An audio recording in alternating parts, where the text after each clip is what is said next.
अस्सलाम वालेकुम, मैं हूं डॉक्टर मोहम्मद उस्मान और आज इस टॉपिक पे बात करेंगे वो animated transition in statistical data graphics है।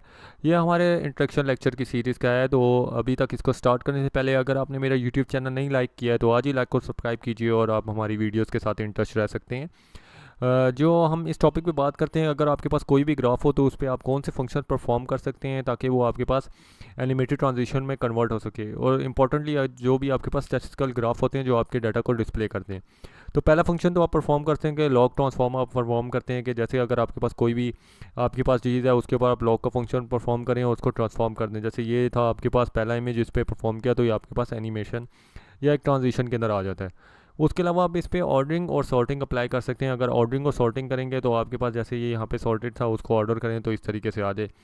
तो बेसिकली आप इस तरीके से एनिमेशन अपनी जनरेट करते हैं। जैसे अभी मेरे पास 2 फ्रेम है तो मैं इसको जनरेट कर रहा हूँ।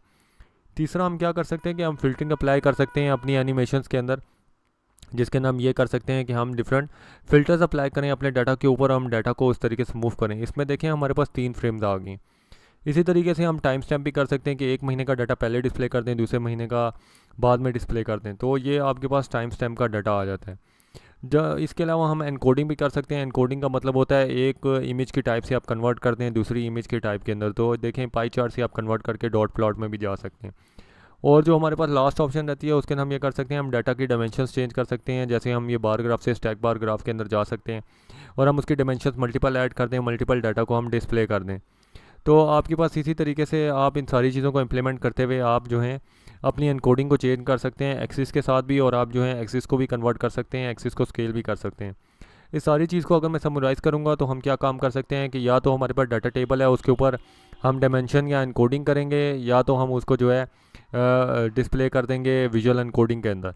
और अगर उसके अंदर कोई चेंजिंग करनी होगी तो दोनों सूरतों के अंदर हम उसके अंदर जो है उसको एनिमेट कर सकते हैं, उसके एनकोडिंग को चेंज कर सकते हैं। तो विजुअल एनकोडिंग का मतलब है कि जब भी आपने चेंज करना है तो दोबारा से विजुअल एनकोडिंग अप्लाई करो और कोई भी ग्राफ इन दोनों में से बना लें। इसके अलावा जो है अगर आपने दोबारा कोई चीज़ बनानी है डाटा टेबल से तो आप डाटा टेबल के अंदर वैल्यूज़ को चेंज करें और फिर से वो ग्राफ बना लें। तो इस तरीके से आपकी एनिमेशन बिल्डअप होती हैं एक स्टेट से दूसरी स्टेट के अंदर जब आप काम कर रहे होते हैं। तो इसको और थोड़ा सा समराइज़ करें कि हमने क्यों डाटा की ट्रांजिशन करनी है, तो आपको ये पता होना चाहिए कि हमारे पास कौन सा डाटा हमारी ग्राफिक से रिलेटेड है और किस तरीके से हमारी एनिमेशन बिल्डअप करने के अंदर हेल्प करता है। और अगर मैं एक डाटा को दूसरे डाटा में कन्वर्ट कर रहा हूँ या इनकोड कर रहा हूँ तो इसका क्या इम्पैक्ट होगा मेरी परसेप्शन के ऊपर। तो ये वीडियो थी यहीं तक। अगर आपने हमारे यूट्यूब चैनल को अभी भी लाइक और सब्सक्राइब नहीं किया है तो आज ही विजिट कीजिए, उसे लाइक और सब्सक्राइब कीजिए और हमारी वीडियो चैनल्स के आप ट्रेनिंग सर्टिफिकेट इस तरीके से ले सकते हैं। प्रोसेस एज फॉलोज़ है। और क्या सोच रहे हैं, आज ही जाइए मेरे यूट्यूब चैनल के ऊपर, उसे लाइक और सब्सक्राइब कीजिए। शुक्रिया।